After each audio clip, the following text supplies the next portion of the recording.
Former executive turned lifestyle entrepreneur, Connie is ridiculously dedicated to inspiring individuals to activate their power and live their dream as a lifestyle entrepreneur. It's time to sit down, lie down, or squat down and turn up the volume. Up or Out with Connie starts right now.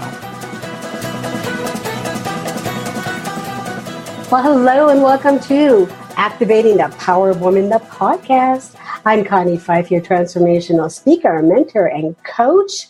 And if you're looking for inspiration, motivation, and just want those tools to excel in business, you've really come to the right place. So hang on to your seats because we have a phenomenal guest today. She is the author of The Workplace Wellness That Works. And she's also the CEO and founder of Motion Infusion, which is a leading well-being and learning provider. Her work has been covered on MSNBC, the New York Times, U.S. News and World Report, Entrepreneur, Business Insider, and NPR. She's also a former urban public high school teacher, L&D professional, public policy advocate. That's something I've always been interested in. An international community organizer, dancer, gymnast, and now a movement builder in the world of health and well-being.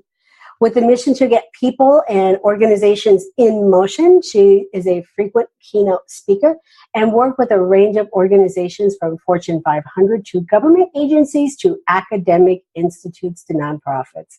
She's a recipient of the American Heart Association's 2020 Impact Award, as well as the National Wellness Institute Circle of Leadership Award. She's a graduate from Brown University and Stanford University, and she comes to us from San Francisco, where she lives with her fiance. Please welcome Laura Putnam. Thanks, Connie. It's really nice to be back.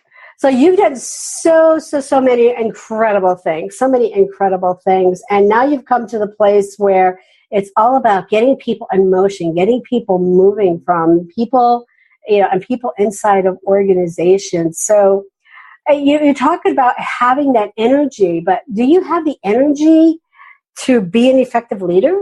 Yeah.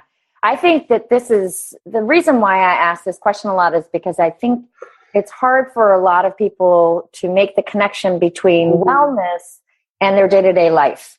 And sometimes a better way to reframe that is asking leaders and managers and for other women leaders out there, asking them the question, do you have the energy that you need to be an effective leader? And energy starts with well-being. I mean, kind of case in point, my aunt had this great sticker that was on her refrigerator that read, "The bridge between despair and hope is a good night's sleep." So it's pretty basic. Yeah, it's pretty. You can't get any basic than that, right? And we, the bridge between being an ineffective leader versus an effective one is often something as simple as getting enough sleep. And so when we think about energy, it derives from a lot of different places, but we cannot ignore the role that well-being plays in having energy. And well-being, not just physical, although that's extremely important, but also well-being on an emotional level. I mean, certainly we're seeing a lot of evidence of that today with the loss of Kate Spade and Anthony Bourdain, that we can't ignore emotional well-being. And here are these people who are just, at the peak of their careers. And we can't ignore things like emotional well-being or financial well-being or community well-being, social well-being. All of these really factor into our capacity to have the energy that we need to be an effective leader. And finding that life balance, because I'll admit it. I've led several organizations, and it could be really exhausting. It really can, to the point where even that emotional energy, because as they say, when you're at the top, it's lonely. I don't want to say it was lonely, but sometimes you just don't know who to go to, who to talk and who to confide in without feeling less of a person or out feeling weak.